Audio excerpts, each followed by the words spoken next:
ตอนนี้ก็ตีแบบแล้วและสองข้านพี่น้องข้านไปทางนี้แล้วก็สบายดีพ่อแม่พี่น้อง พ่อแม่พี่น้องชูคุชูคน ชูคน สองทางติดต่อมุนซ่อเสียงผู้ไทยครับสวัสดีสบายดีพ่อแม่พี่น้องสู้คู่สู้คนมื้อนี้ก็มาเฮ็ดเฮิรนกับลูกชายลายคือเก่าสบายดีสบายดีได้อมื้อนี้ทางเก่าเป็นคนก็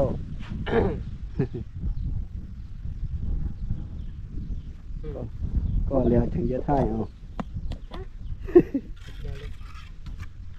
การเฉพาะคือการดัดเหล็กการมัดเหล็กทักแหละจัดไปนี่มันนี้แล้วบ่ไปสังโก้ที่เส้นนี่ก็หาจุดเป็นเศษนั่นแหละคือ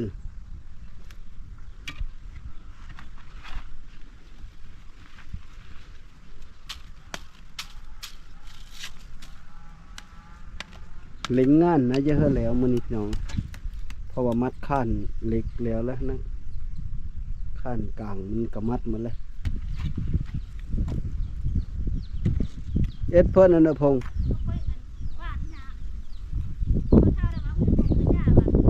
ปงไปเลยนี่เลยปงพะวานนะบ่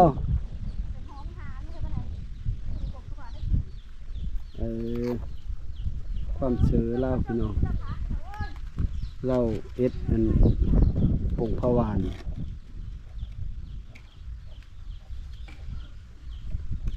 เราถือธรณี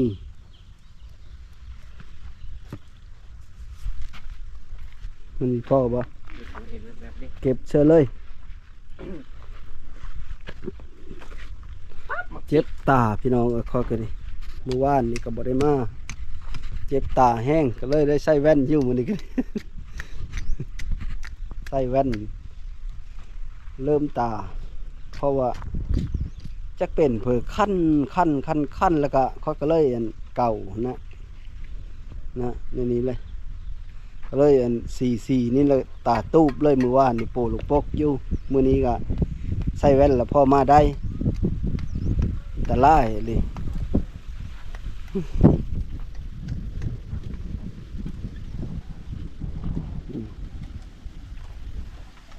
ทางเก้าก็แล้วนี่ก็นิ่งข้านไปเลย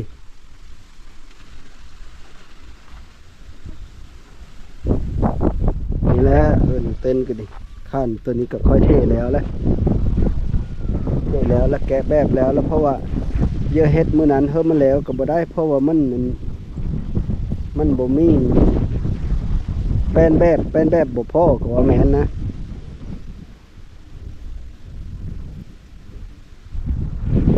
นี่หันลานบอลเราอันปุ่งนั่งธรณีมองหานั่งธรณีจักเวะเล่าดอกตามความซื้อของข้าเจ้านั่นแหละ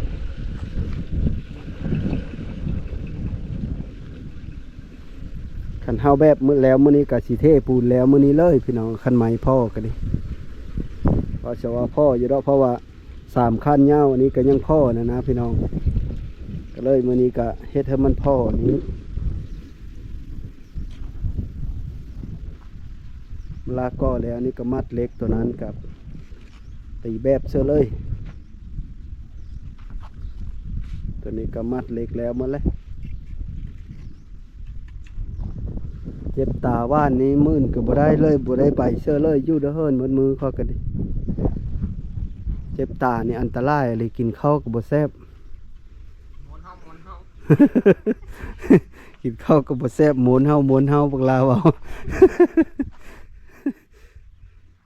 ปู้เจ้าของเฮิรนก็สุดโทรมแห้งแล้วเนาะ3 มื้อดี4 มื้อเป็นเยอะพงก็โอ้ยอันตรายเลยสบายดีสบายดีโอ้ยเอาไปนอนแล้วมันเจ็บข้าวมันพันเปกระโดนค้อนกระดับอยู่แจ็คเก็ตนั่นเลย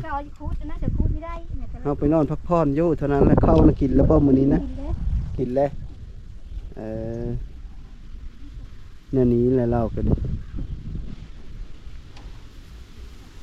เลยเข้าไปพักผ่อน YouTube นี่แหละเอิ้นก็ยังบ่แล้วพี่น้องจะเฮ็ดนะเลยไปเบิ่งไหมน้ำกันพี่น้องเพิ่นแซ่มาแล้วไหมก็ดีแต่ว่ายังไม่ได้งบขาสร้างบ่บุญเว้าเฮาก็ยังมีจักน้ำนี่ก็ดีแซ่น่ะสิมีผู้แซ่เฮอแล้วเพิ่นว่า400,000คือว่า400,000บ่หรือ300,000นี่แหละนะพี่น้องโมบายเอาไปแซ่เฮอมื้อนั้นแหละ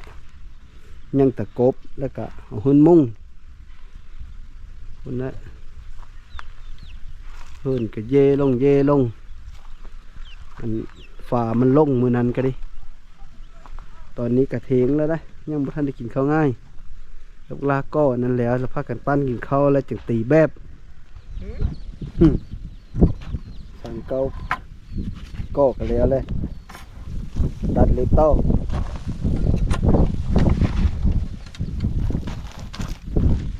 เขาเย็ดดัดเธอส่งรถบอกว่า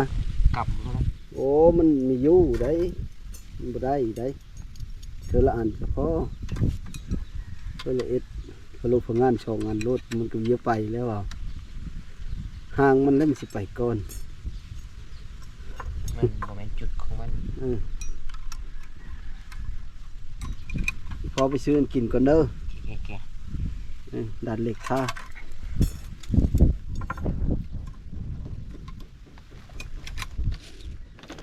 มาพี่น้องกินข้าวน้ำกันเด้อหลังจากไปซื้อกินมาแล้วซื้อก็ได้อันนี้แหละของกินก็ได้ลูกศิลป์บอกว่าโอ้เนาะแล้วก็ปิ้งไก่ ๆโอ้หมู แล้วก็ปิ้งปลาปลาไปอันนั้นว่านนี่ไปปั้นเบ็ดว่านจำแจ้วนี่แหละสองพลุมามันนี้นะแม่เพิ่นไปได้มา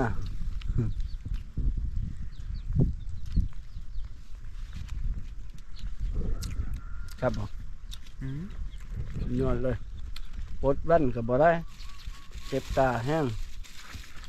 ปดแล้วล่มเฮาขั้นโลดขั้นโนดมาโลด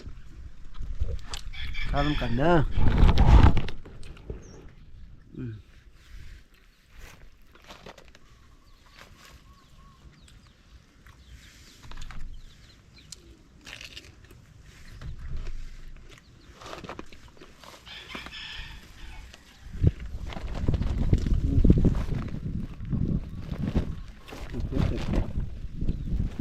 ล่มก็จะถืออยู่ว่าได้อยู่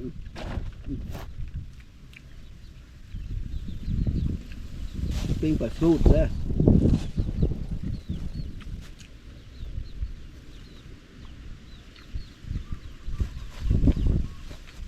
ตอนนี้ก็กินข้าวก็อิ่มแล้วทุกคนก็สิลงไปเฮ็ดเวทต่อลายังทันอิ่มครับ เขา ลมพัดปิวเหนียวๆมากขี้ฝุ่นกันดิเข้าแล้วก็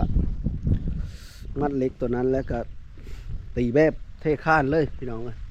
เพราะว่าเล็งงาน2 คนเยอะแล้ว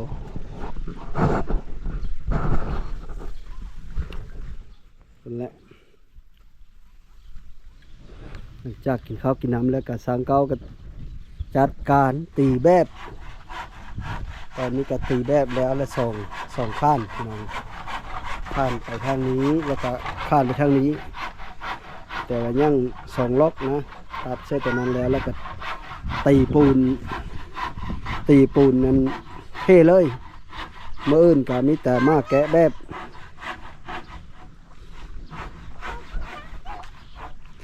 จักลูกเพื่อนี่นะโอ้เท่มาขอเงินตลอดนะเบิ่งซอยได้ เบิ่งซอยได้ทุกคนเบิ่งซอยได้ลูกเพื่อปะ นะปีนโตแต่พึ่งสิแม่เพิ่นกระแลนไปแล้วพี่ดินทรายเขาเจินนะย่าไหมลุกนะแม่สบายดีได้สบายดี บูไม่ได้เปิ ดี พ่อแม่พี่น้อง พ่อแม่พี่น้อง สุขุสุคน ชูคูชูคน ไปเพิ่นเอ็นอยู่นะ มาดิ้นยำดับบ้า แม่นคักบ่มาดิน แม่น คือของเงิน2เทื่อ3เทื่อเลยครับบ่ย่อกันไหมอ๋อมันเป็นว่าเด้ ไหวไปแล้วต้องยาวได้ อืมกินข้าวยุงเห็นบ่มื้อนี้ กิน กินไปเลย กินข้าว มาทางพี่มาทางพี่ ข้าวผัด น่ามาทางพี่มันนี่แจ้ง แจ้งบ่ จักเลย โอ้ย กันเลยคำ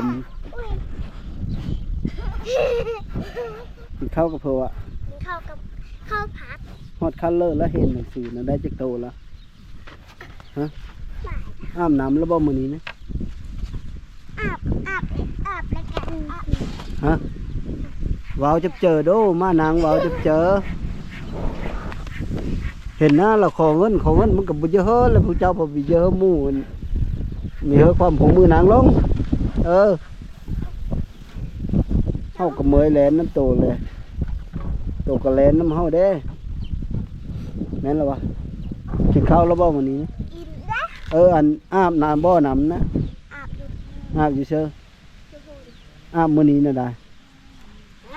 อาบละมาบ่อาบน้ำละมาบ่จังคม จะแข็ง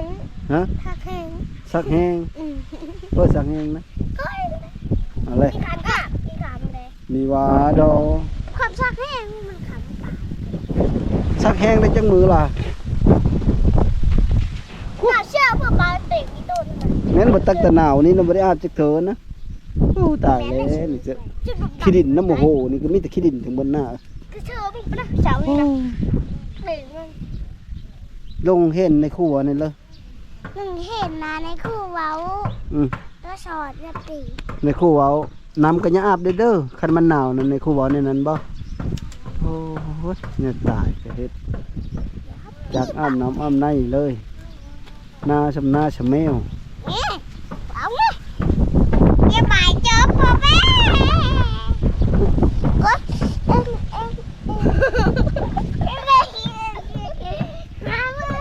มึงจะเยาะกันไหม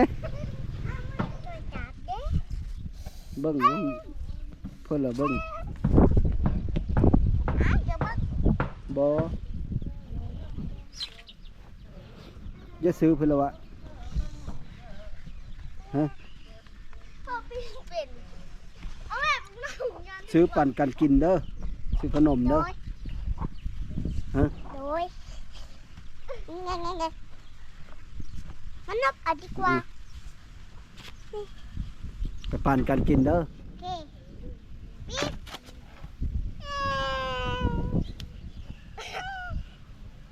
เอฟนิ้วตีนิ้วเจ้า ถึงดื้อดิไปทางเลยอีบานนี่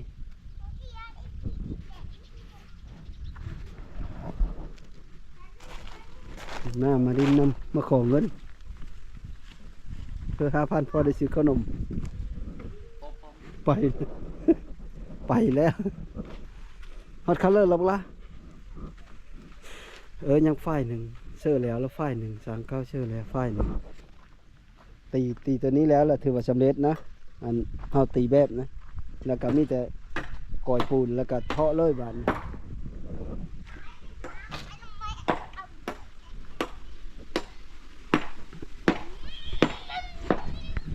วายรถที่เป็น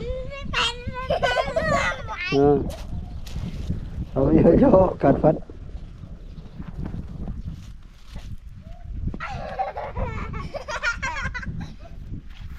จากเข้ามาอยู่นี่เลยสมาเลยว่านี่ก็มามื้อนี้ก็มารถ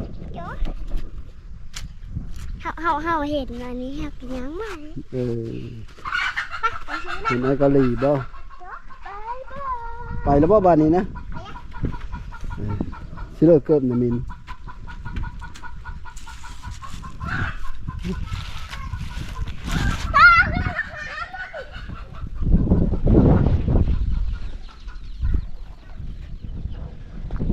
ตอนนี้ก็บ่มีเนาะ สิก่อยปูนไหมอีทุกคนบ่พ่อเทแล้วและ2ข้านเพราะว่าปูนนั้นเหลือนะก็เลยเอามาเทนี้ได้แต่2ข้านได้2ห้องก็ว่าแม่นนะก็เลยก่อยอีกซอบหนึ่งนี่ก็เทกับพอดีแล้วเลยพ่ออยู่เนาะยังข้านนี้เนาะแล้วก็ข้านนี้ยาวพี่แล้ว2ข้านนี้ละถือว่าสำเร็จซอบหนึ่งก็คือสิพ่ออยู่เนาะตามเบิ้งนี้นะจังได้เป็นเริ่มเมยบ่สร้างเก้าคือวัยรุ่นหลักเช้าวัยรุ่นกุนหินล่างใบน้ำ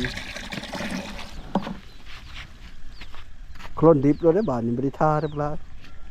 พอว่าฝาวเนาะ หมดเลย ผสมนี้ก็โคลนแล้วเลย ท่าเนี่ยเลย ท่าได้บ่ บ่ท่ามันจะเตะเลยเนาะ มัน เท่านี้ครุ่น โคลนเหมยเนาะเป็นอะไรพง หลายใดเลย เลอะเนาะ เพราะขยายเขาว่ามึงจะพกเงินได้หรอวะ โอ้ อันขยายเขาเลยว่ะ คิวลีเนาะ ไปหอมหาจัด ว่าเจ้าคือมีโคเลขนำเด้ เอาจะได้ได้ถึงเอาแบบข้าวบริการโน่น เอาสัก6โตนี่ แม่ถูกบ้างบ้าง โอ้ ตัวเลขเอาโลด ไปไว้แล้วก็ดีพร้อมบ่ จากคนละนี่เลย นั่นกรณีดีพร้อมนะมองหาเด้อฮัน ดีเลยลูกยางเลย เอาจะเป็นแบบที่เราไปที่กับรู้เนี่ยถ้าค่อยมือส้มเช็คก็ได้เนี่ยข้าวเนี่ยเน็ตรัดเนี่ยโน่นด้วย อย่าลืมขอเลขน้ำเด้อฮานาเด้อ เอาตัวกงรถไม่ได้6โตกับ3โตก็เอา ไม่ได้1ก็ขอ2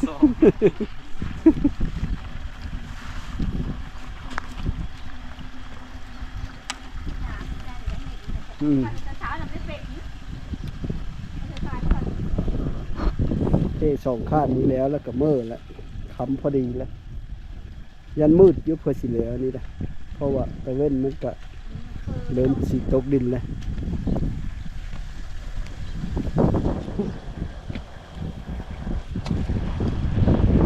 ปูนไว้แล้วก็มาปูนไว้สักก้อนเอาเลยก็จูงกันไปพี่เลิศนั่นนะเอาแล้วผู้ติดกันแล้วบ้านนี่หนูหน้านี่เนาะ ยันลงกันบ่2เท่านี่ 2เท่านี่เอาแล้ว มัดแพร่ติดกันไปนี่น้องนี่แน่งไปแล้วหนูหน้านี่ ไปแล้วบ้านนี่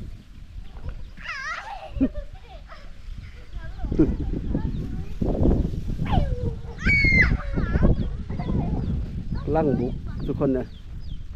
ใกล้สิแล้วแหละมาปูนได้จังน้อยนี่ก็ทำเลยอันนี้ก็แล้วกับพักกันมือถือว่าสำเร็จนะพี่น้องถือว่าสำเร็จเสร็จสิ้นเท่านี้คอยนะคอยเฮ็ดตั้งเสานี่มีแต่บุญเพิ่นได้งบมาอีกอะมีผู้ใหญ่ใจดีเพิ่นเฮือต่อแล้วก็ต่อไม่ได้ว่าแพงดอกพี่น้องสมมุติว่ามีผู้เฮ็ดแต่แท้กะเท่าเลอค่อยกะเฮ็ดหลังมันก็ดีคันค่อยมีการหลายก็ดีนะเพราะว่าค่อยกะค่าทราบเฮิรนเธอหนองค่อยได้ทราบเฮิรนเธอหนองค่อยอยู่บ้านนปอดแล้วก็ว่าสิไปทราบเฮออยู่หนองอยู่บ้านนาหางน้อยได้น้องสายลาเด้ถ้าว่ามีผู้เฮ็ดแต่แท้ก็จะเป็นและพาลูกชายมาเฮ็ดอีกคือเก้านั่นแหละหลังมันก็ดีไหมเพิ่นก็ได้และถ้าว่ามีงบมาเฮ็ดอันมุ่งอันพิเลอครบหมดนะถ้าว่าค่อยการลายเพิ่นกับเผาเยอะแล้วย่านฝนตกมีบอลยู่เดินชามนี้ถ้ามันลงมือเลยแล้วไม่ได้อันยู่กับพ่อกันได้ปบมาสนนี้เพิ่นซ้ำนี้นะเปิดบอลแล้วลมกันเทมือละ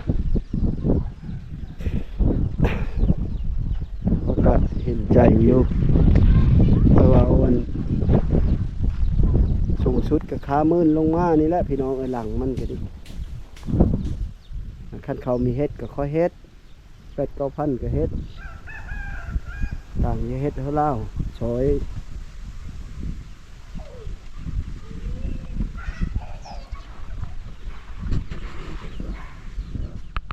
พี่เลยอีด่า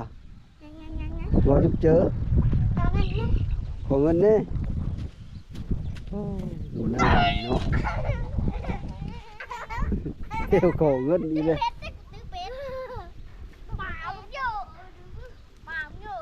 เนาะไปแต่งเม่เด้ออันนี้เลยเออ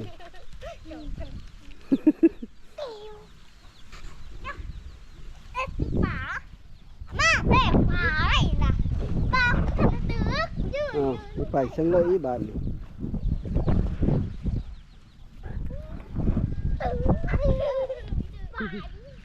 ตอนนี้ก็เวะเฮาก็ถือว่าสำเร็จแล้วพี่น้องถือว่าเรียบร้อย100%แล้วเรียบร้อยแล้วบานเทข้านสำเร็จเสร็จสิ้นนั่นแหละพอดีหมดปูนเรียบร้อยปูนกันเลอะพี่น้องเอ้ยเลอะจักซอบพันหนึ่งละฮะบอกว่าพื้นปูนอยู่ตารางนะงบผลมาเฮ็ดตั้งเสานี่ก็เลอะได้เลอะซี่ชอบปลายชอบนั้นค่อยแกะละเลยเลยซี่ชอบปลาย